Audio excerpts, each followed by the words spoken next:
नमस्कार दोस्तों, श्री अनंता YouTube channel पर आप सबका स्वागत है। मैं हूं समीना। दोस्तों, हमारे पिछले एपिसोड में हमने प्रश्नोपनिषद भाग 3 में पिप्लादा और भार्गव के बीच क्या कुछ बातचीत हुई, उन दोनों में किस तरह से बातचीत हुई, इस बारे में स्वामी जी ने हमें बहुत ही सरल भाषा में समझाया था। तो आज प्रश्नोपनिषद के चौथे भाग में क्या कुछ अंश है, क्या कुछ ज्ञान छिपा हुआ है, इस बारे में स्वामी जी से चलिए पूछते हैं। नमस्कार प्रेमियों, आज उपनिषद प्रश्नोपनिषद सीरीज में चौथे भाग के अंदर आज कौशल्या, जो उनके तीसरे विद्यार्थी थे, वो पिप्लादा जी से प्रश्न कर रहे हैं। कौशल्या हस्तुलाय के बेटे हैं।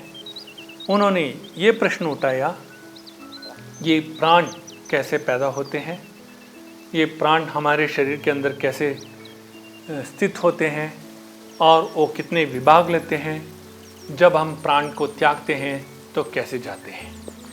इस तरह से प्रश्न उन्होंने उठाए और उसके लिए पिप्लादा जी ने बहुत ही सरल से उपाय बताए थे।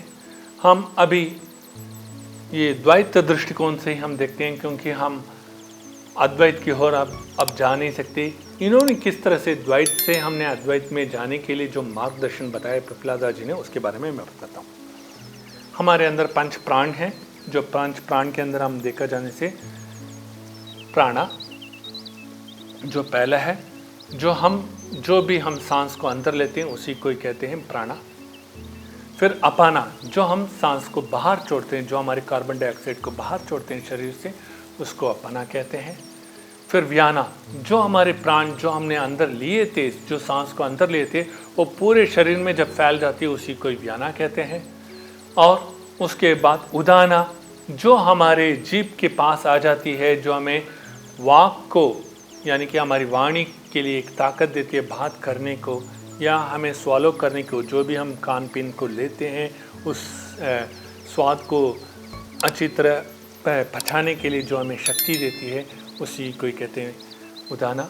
फिर समाना, जो हमारे नाभि के अंदर बस जाता है वो प्राण, वो पूरा जीर्ण करती है जो भी हम खान पान पीते हैं और हमारे मेटाबॉलिज्म को बढ़ाती है, उसी को ही, इस 5 प्राण को ही उन्होंने बोला है प्राणा, अपाना, व्याना, उदाना और समाना करके। उसके बाद जब हमारे शरीर से बाहर जब प्राण हम त्यागते हैं इन वक्त में, तब वो प्राण भी हमसे इस शरीर से निकल जाते हैं, उसी को ही कहते हैं एंड ऑफ प्राणा करके। तो जब उसकी अंतिम वक्त आ जाती है, उसके कर्म के हिसाब से वो पितृणे में जाता है या देवायन में जाता है, उसके बारे में पूरा विवरण दिया है, जो चांडोक्य उपनिषद के अंदर है या बृहदारण्यक उपनिषद के अंदर है, जो पिप्लादा जी ने इनको कौशल्या जी को विवरण दिया था। इसके बारे में हमने पहले भी हमारे एपिसोड्स में कहा है और आने वाले एपिसोड्स में भी मैं इसको दोहराते ही जाऊँगा।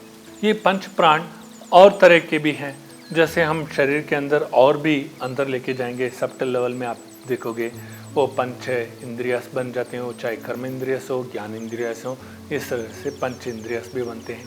और मेन जो प्राणा है, जो महाप्राणा है, उसको हम तो देखते ही हैं, हमें अनुभूति भी है, वही है वायु, अग्नि, जल, आकाश और पृथ्वी। इस तरह से हम देखें, इसी का ही विवरण उन्होंने पिप्लादा जी ने कौशल्या को दिया था। तो इस तरह से एक इंसान जब अपना शरीर त्यागता है तो वो किस तरह से उच्च पदवी को प्राप्त करता है करके उन्होंने बोला है, पितरायण, देवायन। और उसके बाद जब सारे कर्म खत्म हो जाते हैं तो भगवान के शरण को कैसे प्राप्त करके वो एकाग्रत हो जाता है, उस भगवान के अंदर लीन हो जाता है करके पिप्लादा जी ने इसमें विवरण दिया है। तो इसी प्रकार बहुत सारे प्रश्न बाकी शिष्यों ने भी उठाया था और मेरे ख्याल से 2 शिष्यों ने उठाया है, वो उसको अगले भाग में हम जरूर देखते हैं। तब तक बने रहिए हमारे चैनल में उपनिषद की सीरीज़ में।